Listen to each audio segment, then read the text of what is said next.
Asia ఖండంలోనే అతిపెద్ద గిరిజన జాతరగా పేరుగాంచినటువంటి మేడారం సమ్మక్క సారలమ్మ జాతర మాత్రం ప్రతి 2 ఏళ్లకోసారి కుంభమేళాగా జరుగుతుంది. తెలంగాణ రాష్ట్రంలోని ములుగు జిల్లా తాడ్వాయి మండలంలోని మేడారంలో ప్రతి 2 ఏళ్లకోసారి జాతర మాత్రం అంగరంగ వైభవంగా నిర్వహిస్తారు. ఈ సంవత్సరం 2026 జనవరిలో మాత్రం మహాజాతర జరగబోతుంది. జనవరి 28 నుంచి 31వ తేదీ వరకు 4 రోజుల పాటు ఈ జాతర జరగనుంది. జాతరను పురస్కరించుకొని ఇప్పటికే ఇటు రాష్ట్ర ప్రభుత్వం 150 కోట్ల రూపాయల నిధులను విడుదల చేసింది. ఇటు తెలంగాణ రాష్ట్ర సంక్షేమ శాఖ కార్యదర్శి కూడా నిధులను విడుదల చేస్తూ ఉత్తర్వులు జారీ చేశారు.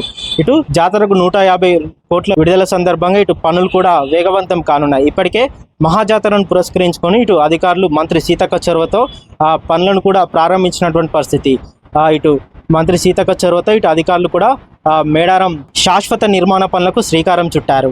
ఇటు జాతర ప్రాంగణంలోని ఇటు ఆలయ పరిసరాల్లో క్యూ లైన్లో భక్తుల సౌకర్యార్థం క్యూ లైన్స్ నిర్మాణం, అదేవిధంగా క్యూ లైన్స్ పై షెడ్స్, అదేవిధంగా త్రాగునీటి సౌకర్యంతో పాటు జంపనవాగ్ వద్ద స్నానఘట్టాల వద్ద ఏర్పాట్లు, రోడ్స్, ఇలా పలు అభివృద్ధి కార్యక్రమాలకు కూడా అధికారులు శ్రీకారం చుట్టారు. ఇప్పటికే పనులు కూడా కొనసాగుతున్నటువంటి పరిస్థితి.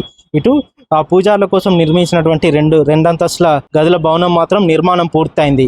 ఇటు అభివృద్ధి పనులు కూడా ఇటు వేగవంతం కానున్నాయి. ఇటు నిధులు విడుదల సందర్భంగా పనులు కూడా వేగవంతమయ్యే అవకాశం ఉంది. ఇప్పటికే ఇటు నిధులు విడుదల చేసిన సందర్భంగా రాష్ట్ర పంచాయతీరాజ్ శాఖ మంత్రి సీతక్క కూడా ముఖ్యమంత్రి రేవంత్ రెడ్డికి కృతజ్ఞతలు తెలిపారు. ఇటు మేడారం జాతరను పురస్కరించుకొని కేవలం తెలంగాణ రాష్ట్రం నుంచే కాదు, పక్క రాష్ట్రాలైనటువంటి ఆంధ్రప్రదేశ్, ఛత్తీస్గఢ్, మహారాష్ట్ర, ఇటు వివిధ రాష్ట్రాల నుంచి లక్షలాదిగా భక్తులు తరలి వచ్చి ఆ వనదేవతలను దర్శించుకున్నటువంటి పరిస్థితి. ప్రతి సంవత్సరం 1 కోటికి పైగానే భక్తులు తరలి వస్తుంటారు. ఈ సంవత్సరం మాత్రం అంతకు మించి భక్తులు తరలి వస్తారనే అంచనాతో మాత్రం ఇటు తెలంగాణ రాష్ట్ర ప్రభుత్వం మాత్రం ఇటు జాతరను ఛాలెంజ్గా తీసుకొని ముందస్తుగానే అన్ని రకాల ఏర్పాట్లు చేపడుతున్న పరిస్థితి. ఇటు మహాజాతరను పురస్కరించుకొని ఇటు బడ్జెట్లో కూడా ప్రభుత్వం 152 కోట్లను ప్రకటించింది. ఇందులో భాగంగానే 150 కోట్లు విడుదల చేస్తూ ఇటు ప్రభుత్వం కూడా ఉత్తర్వులు జారీ చేసింది. ఇటు నిధులు విడుదల కావడం పట్ల ఇటు మంత్రి సీతక్కతో పాటు ఇటు స్థానికులు కూడా హర్షం వ్యక్తం చేస్తున్నారు. ఇటు నిధులు విడుదల సందర్భంగా ఇటు పనులు కూడా శరవేగంగా కొనసాగనున్నట్లు మంత్రి తెలిపారు.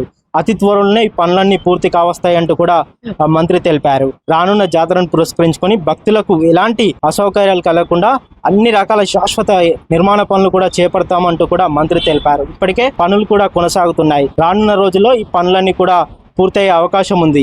ఇటు నిధులు విడుదల సందర్భంగా ఇటు స్థానికులు కూడా హర్షం వ్యక్తం చేస్తున్నారు. అయితే ఈసారి మాత్రం 2026 జనవరిలో జరగబోయే మహాజాతరను మాత్రం ఎన్నడూ లేని విధంగా గొప్పగా చారిత్రాత్మకంగా నిర్వహిస్తామంటూ కూడా మంత్రి సీతక్క తెలిపారు.